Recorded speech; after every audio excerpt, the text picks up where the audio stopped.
지난 시간까지 배우셨던 거 혹시 기억나시나요? 자, 어떤 것들을 배우셨습니까? 우리가 지난 시간까지 배우셨던 주요한 내용들은 잠시만요. 이게 사라지지가 않네요. 네, 됐습니다. 자, 우리가 지난 시간까지 배웠던 주요한 내용들은 삼킴의 정상적인 네 가지 단계였습니다. 혹시 기억나시나요? 자, 구강 준비 단계, 구강 단계, 그리고 인두 단계, 식도 단계였습니다. 자, 구강 준비 단계는 식괴라고 하는 음식물 덩어리를 만드는 단계였고요. 그 다음에 구강 단계는 어떻습니까?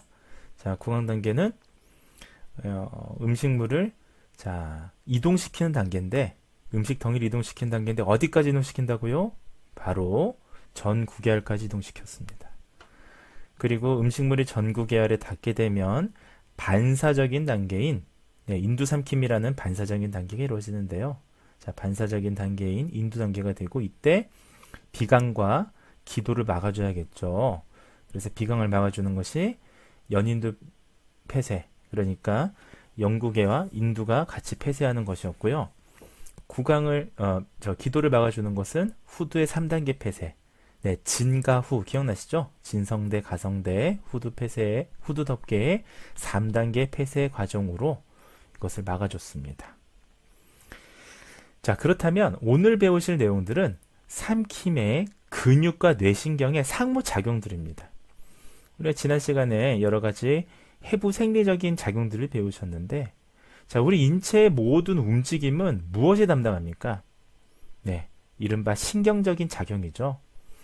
아주 미세하게 본다면 뉴런이라고 하는 시냅스의 어떤 작용이고요. 좀 거시적으로 본다면 인체의 모든 움직임은 중추신경인 뇌에서 이루어지는 일종의 작용들입니다.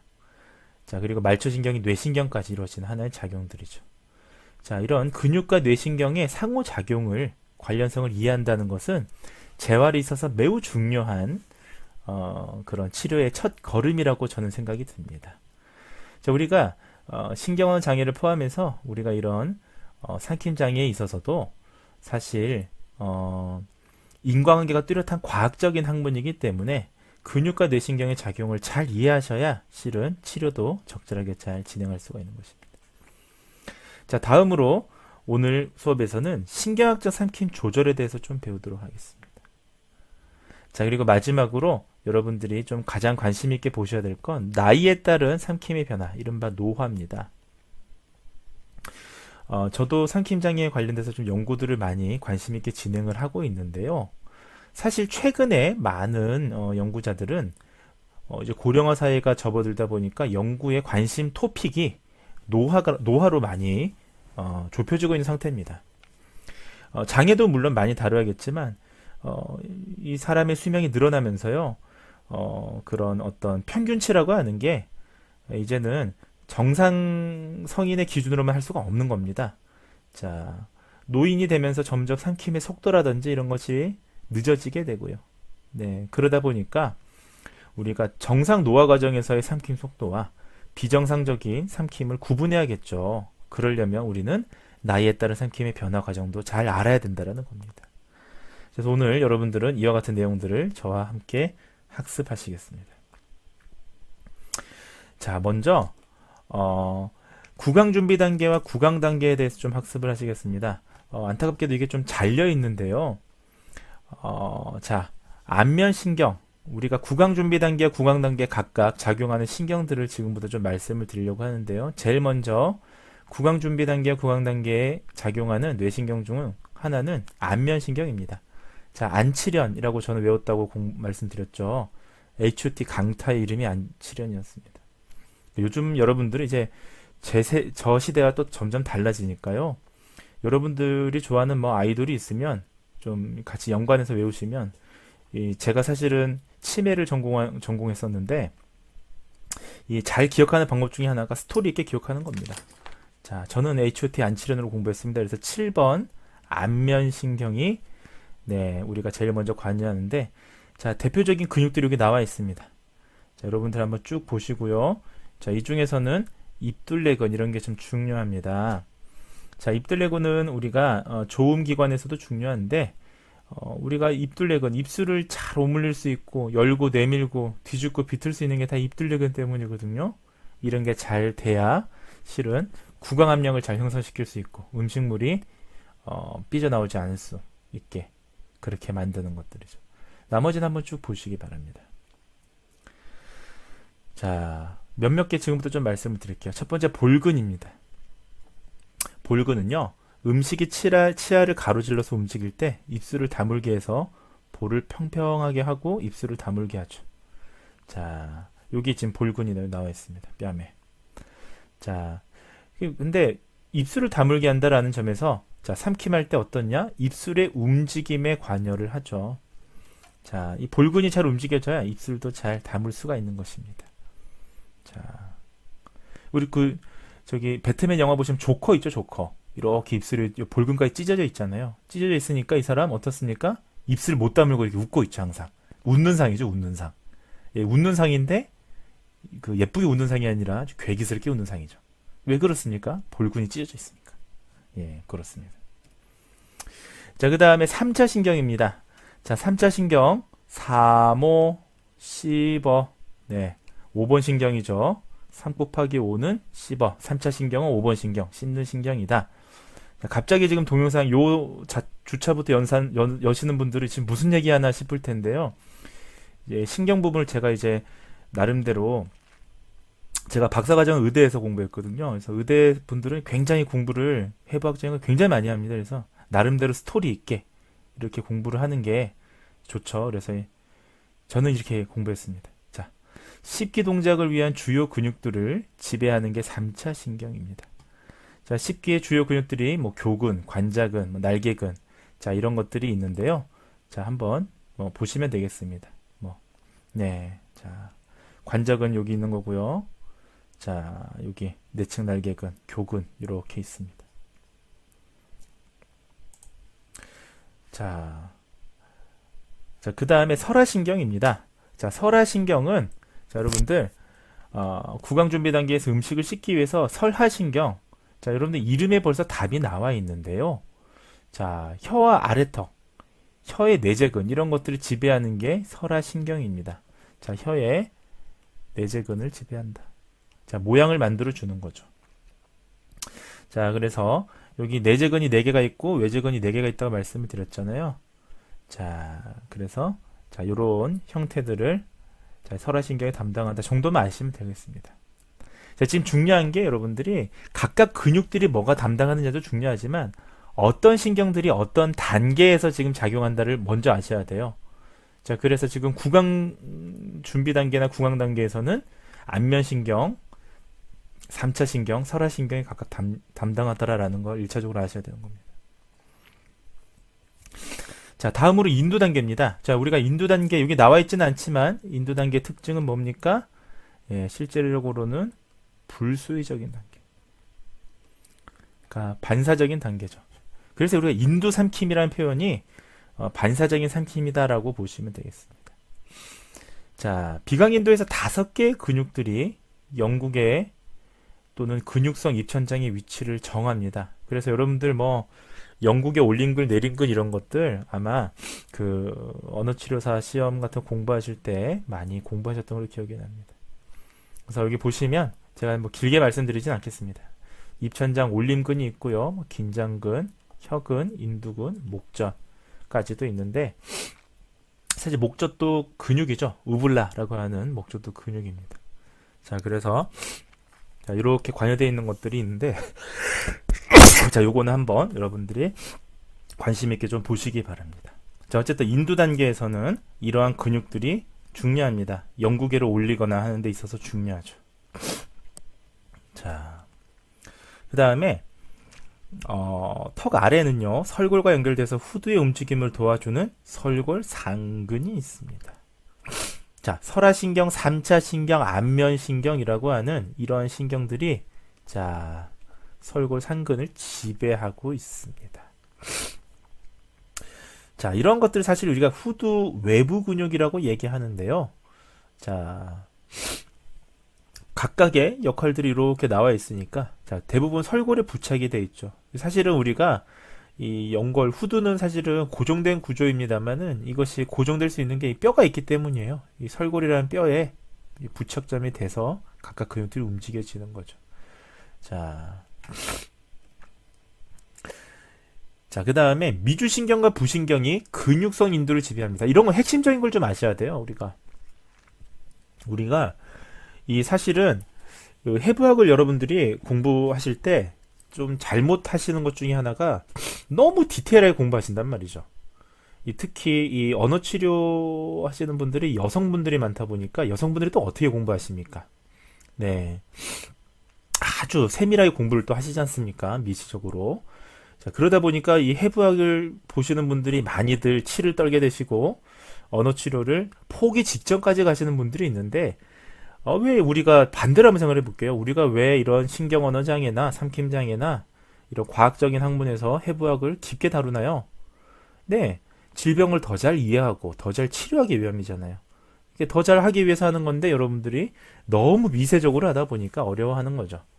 근데 중요한 거는 우리가 미세적으로 하는 것도 중요한데 더 중요한 거는 아주 거시적인 거예요. 지금 미주신경, 부신경이 근육성 인두를 지배하더라. 이런 걸 우리가 핵심적으로 알면 이게 굉장히 중요한 거죠. 반대로 얘기하면 미주신경과 부신경이 손상당하면 근육성 인두가 손상이 당하게 되겠죠. 기능적으로. 우리 그런 걸 아셔야 된다는 겁니다. 자, 인두의 위, 중간, 아래 수축근들, 상인두, 중인두, 하인두라 부르는데요. 이러한 것들은 요 위치에 따라서 있습니다. 위치에 따라서 상중하로 나뉘는데 음식덩이가 식도를 향해 갈 수 있도록 작용하죠. 어떻게 하나요? 관이잖아요. 관이 이렇게 조여주는 거죠. 이게 하나씩 이렇게 조여주면 음식이 슉 떨어지겠죠. 자, 이때 근육들이 이와 같습니다. 참고 삼아 한번 보시기 바랍니다.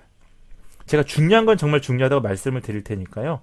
지금까지는 그냥 참고 삼아 너무 나무만 보지 말고 숲을 봐라 라는 말씀을 좀 드리고 싶습니다. 자, 좀 중요한 게 나오네요. 자, 미주신경에 되돌이 후두신경 이런 게 있습니다. 이거 다른 말로 한자어로 예전에는 반회 후두신경. 반회라는 게 되돌아온다는 뜻이에요. 한자어로. 그 다음에 recurrent laryngeal nerve라고 해서 되돌이 후두신경 반회 같은 말이죠. 네. 자, 미주신경 저는 어떻게 외웠느냐 옛날에 지금도 있는데 좀 옛날 아파트예요. 신미주 아파트. 그래서 미주신경 10번 신경이네. 신미주 아파트. 저는 이렇게 공부했습니다. 자, 우리가 기본적으로 좀 아셔야 될 게 있는데요. 미주신경은 두 개의 신경이 있죠. 이거 아시고 하시면 삼킴장애, 음성장애 너무 쉽습니다. 자, 미주신경에 두 개의 신경이 있어요. 자, 뭐가 있습니까? 두 개의 신경이 상우두신경. 스프라라닝젤 너브, 상우두신경. 두 번째가 되돌이 후두신경. 그러니까 이게 신기한 녀석인 거예요. 이 미주신경이라는 녀석이. 자, 상우두신경은 뭐냐? 후두 위쪽으로 이렇게 여기 제가 좀 색깔을 바꿔보겠습니다. 이거 헷갈려 하시더라고요. 자, 후두 위쪽으로, 얘 후두잖아요. 후두 위쪽으로 제가 얘를 할게요. 후두 위쪽으로 이렇게 내려온 신경이 있어요. 자, 얘가 상후두 신경이에요. 이게 좀 신경치고는 굵은데, 자, 이게 상후두 신경이에요. 1번.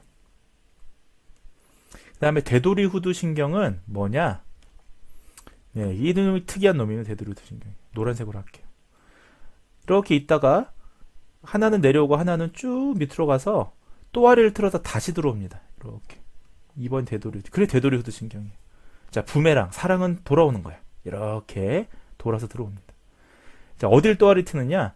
심장의 관상동맥을 또아리 틀고 옵니다. 그래서 심장 수술을 하게 되면 좀 잘못하는 경우에 되돌이 후두 신경을 건들게 돼서 편측 성대 마비가 유발되는 경우가 많습니다. 그 중에서도 왼쪽 편측 후두 마비가 많이 발생됩니다. 왜냐? 심장 혈관이 어디 있겠어요? 심장이 오른쪽이 아니라 왼쪽에 있잖아요. 그래서 왼쪽 후두 신경이 편측 후두 마비가 오는 거예요. 자, 근데 이렇게 두 개로 되어 있는데 미주신경이 기본적으로 후두의 내재근 내부 근육 내전 외전이 있잖아요. 후두에 닫아주는 근육, 열어주는 근육 중에서 자, 후두에 닫아주는 근육, 이른바 내전근, 후두 열어주는 근육, 외전근, 둘 다 상우두 신경일까요? 되돌이 후두 신경일까요? 네, 잘 아시네요. 후두의 외전, 내전, 열고 닫는 건 전부 다 되돌이 후두 신경이 담당하는 겁니다. 자, 후두의 내전, 외전을 열고 닫는 걸 다 되돌이 후두 신경이 담당하니까 결국은 뭡니까? 후두의 내전, 외전은 다 무슨 역할이에요? 내부 근육이잖아요. 자, 내부 근육이 후두를 열고 닫는 거잖아요. 그래서 후두를 열고 닫는 건 되돌이 후두 신경이 전적으로 다 담당합니다. 그럼 상후두 신경은 뭘 담당하느냐? 딱 하나만 담당합니다. 상후두 신경이 담당하는 건 뭡니까? 음도를 담당하죠. 자, 음도를 담당하는 근육이 뭐예요? 자, 윤상갑상근, 우리가 시티근이라고 하는데 크리코리드 사이로이드 머슬.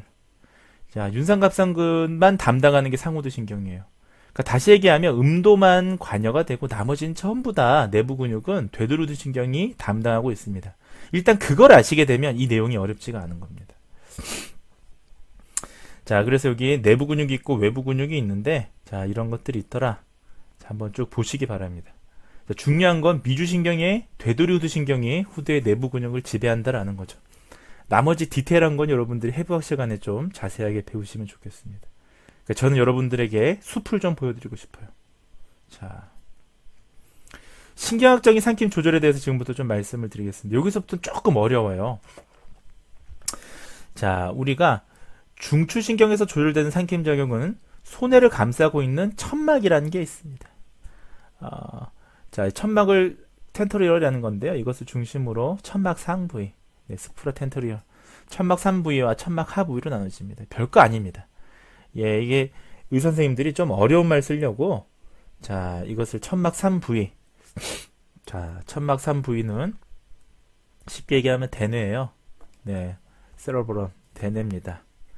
자, 그 다음 천막 하부위는 뇌간부터, 네, 뭐, 뇌간이라든지, 손의 셀레블럼, 네, 뇌간, 브레인스텀, 이런 것들을 얘기합니다. 그러니까 좀, 의학에서 이제 좀 있어 보이려고 이렇게 용어를 씁니다. 저희도 그런 용어 쓰잖아요. 뭐 저희도 뭐 상부 운동신경, 하부 운동신경 이런 얘기 쓰는데 마찬가지예요. 그렇게 이해하시면 됩니다. 자, 대뇌의 피질과 피질하 영역은 삼킴을 위한 중요한 신경로를 담당합니다.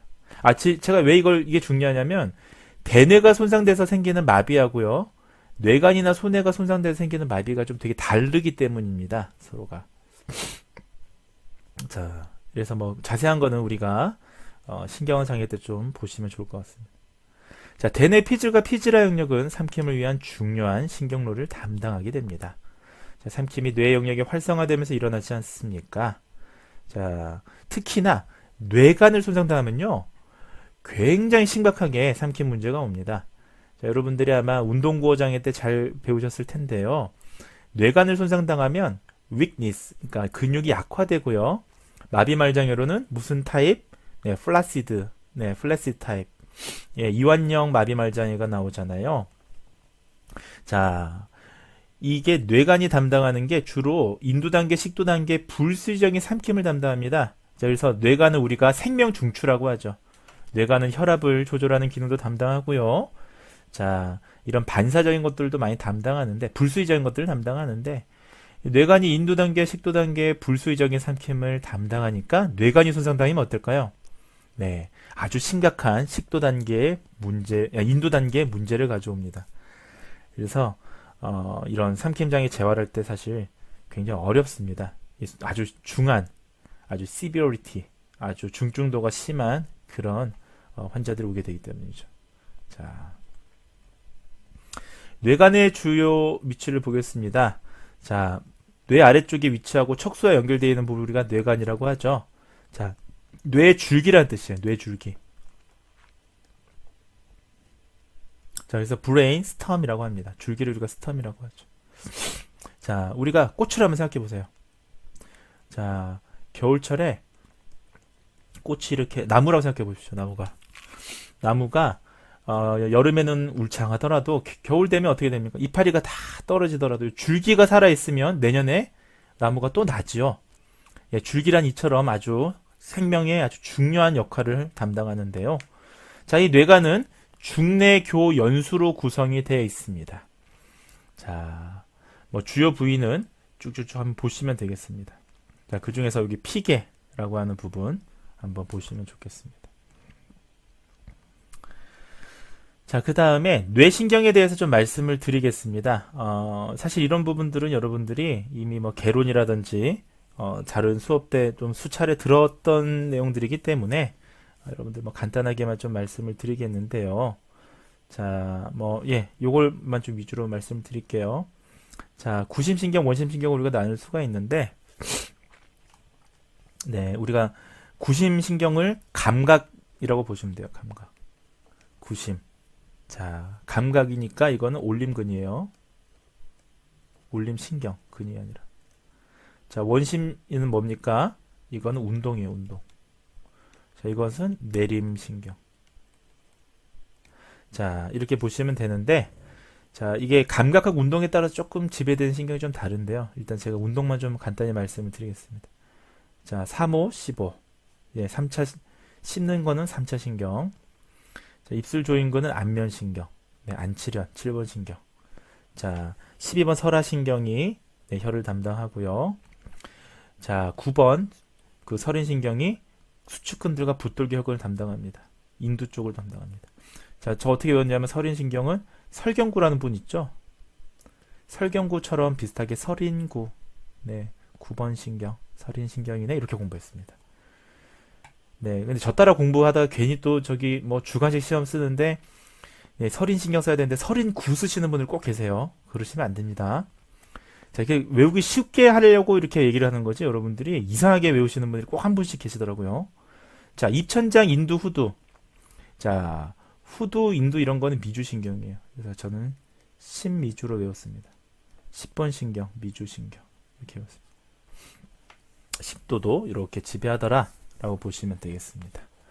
자, 나머지 뭐 여러분들이 잘 요령껏 이런 것들을 좀 외워보시기 바랍니다. 자, 이게 안 없어지네요. 이거 어떻게 하면 없어질 수 있을까요? 네, 이 고정. 이제 없어졌네요. 네, 이제 없어졌습니다. 자, 뇌관 연수에서 이루어지는 불수의적인 인두나 식도 삼킴의 조절에 대해서 좀 말씀을 드리겠습니다. 여러분들 인두 삼킴이라는 게 반사작용이라고 그랬는데 뇌신경의 구심성 섬유활동에 의해서 이게 시작이 됩니다. 네, 그래서 삼킴작용은요, 말초작용으로부터의 반사가 시작되지 않는 한 수의적 노력만으로는 삼킴이 이루어질 수가 없습니다. 즉, 우리가 말초적인 반사가 있어야 수의적인 노력으로 삼킴을 이룰 수가 있죠. 그래서 감각 운동이 다 중요한 겁니다. 자, 대뇌 피질과 변연 피질계에서 조절되는 수의적이고 또 불수의적인 구강 식사 동작에 대해서 간단히만 말씀을 드리겠는데요. 자, 우리가 운동신경이라고 하는 아마 이 부분 여러분들이 운동구호 장애 때 좀 보셨을 것 같은데요. 자, 상위 운동신경, 뭐 상부 운동신경, 예, upper motor neuron이라고 하죠. lower motor neuron. 자, 이것을 통해서 모든 근육 운동이 발생이 됩니다.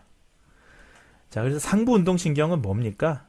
예, 쉽게 생각하세요. 이런 것도 어렵게 생각하시는 분들 엄청 많아요. 자, 이런 게 다 외국에서 나온 용어들이잖아요. 외국 사람들이 굉장히 단순합니다, 이 사람들이. 자, 이게 중추신경이죠. 자, 중추신경이 뇌를 중추신경이라고 하잖아요, 대뇌. 자, 이게 말초신경입니다. 말초신경 뭡니까? 뇌신경이죠. 뇌신경에 달려있는 것들이요. 자, 그럼 태초에 명령이 어디서 나옵니까? 움직임에 대한 명령은 대뇌 피질에서 나오죠. 대뇌 피질에서 이렇게 전달할 거 아닙니까? 예를 들면 글씨를 써라고 이렇게 전달할 거 아닙니까? 글씨를 써가 여기 뇌신경이 오게 되면 각각 관여되는 뇌신경으로 명령이 분지되는 거예요. 자, 글씨를 쓰려면 어떻게 되겠어요? 자, 모니터링, 글씨를 봐야겠죠? 그래, 그러면 글씨를 봐야 되니까 여기서 여기까지 올 때는 글씨를 써라는 명령인데 여기서는 그래, 글씨를 모니터링 해야 되니까 동안신경 네가 움직여봐. 네, 뭐 이런 거예요. 네, 이런 식으로 우리가 명령이 분지가 됩니다. 자, 그래서 아주 간단한 기본적인 명령이 내려오는 여기 대뇌부터 요 신경 경로 요까지를 상부 운동신경 위쪽에 있다라고 해서 상부 운동신경. 자, 뇌신경 쪽에 와서 아주 디테일하게 움직이 나오시는 걸 하부 운동신경. 예, 이렇게 얘기합니다. 그래서 대뇌, CNS 중추신경, 자, UMN 이 다 같은 얘기예요. 예, 어퍼 모터 뉴런. 자, 뇌신경, PNS, 말초신경, 그 다음에 로우 모터 뉴런. 그 하위 운동신경 다 같은 얘기입니다.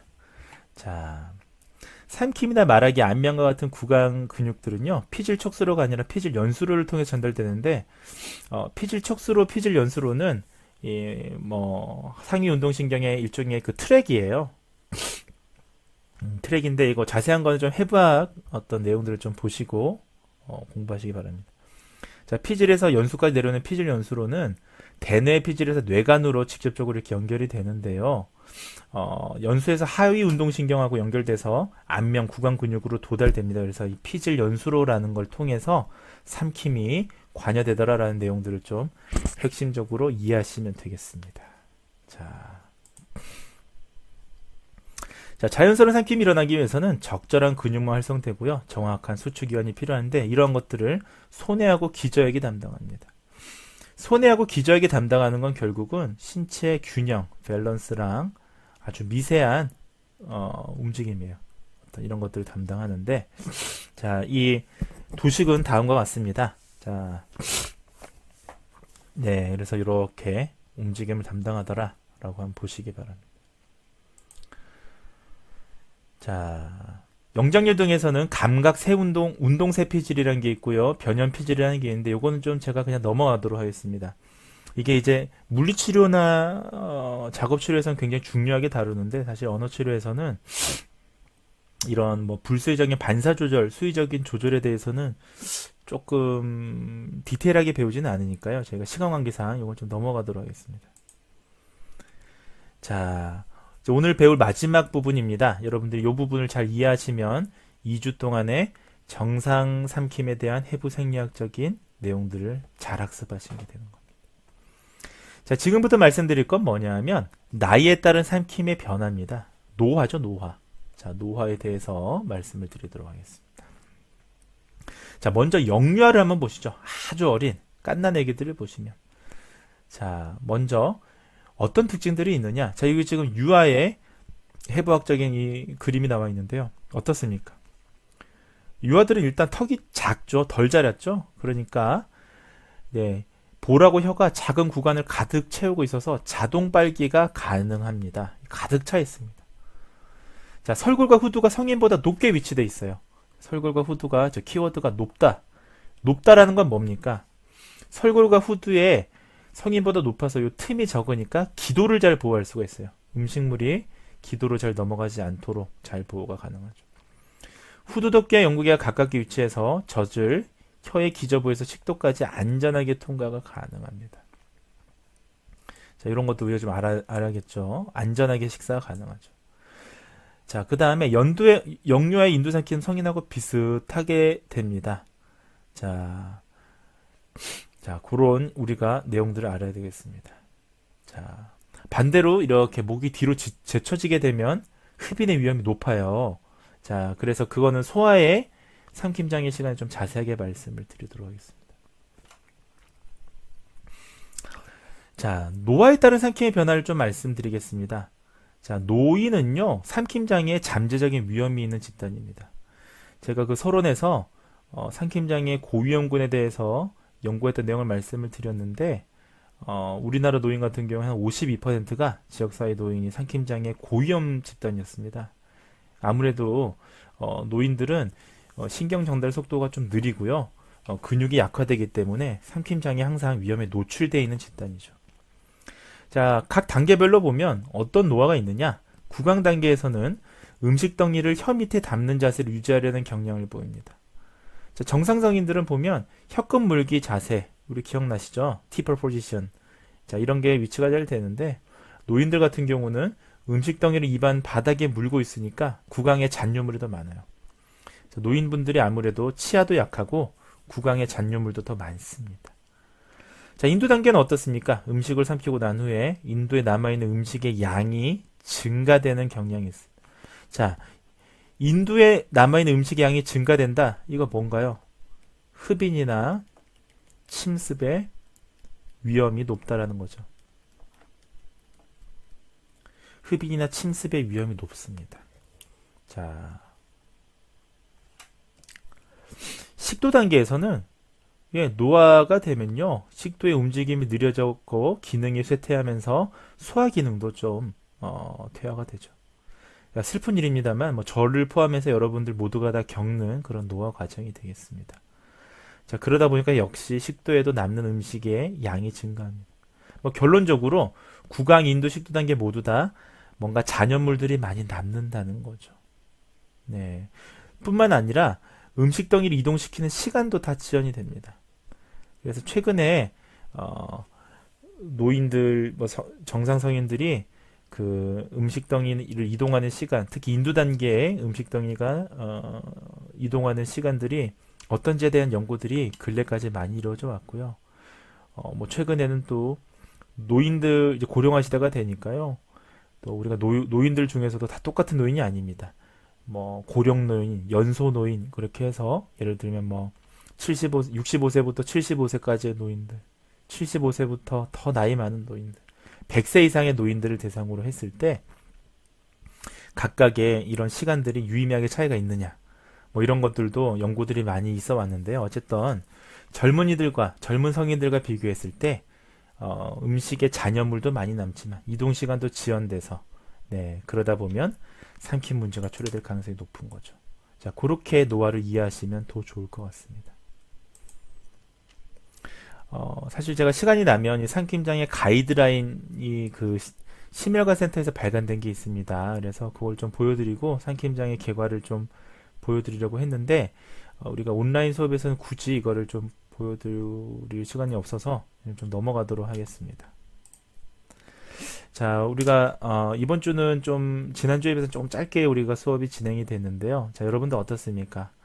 자, 지난주와 이번 주에 이어서 우리가 정상 삼킴의 과정에 대해서 좀 말씀을 드렸는데, 자, 많이 어려우셨나요?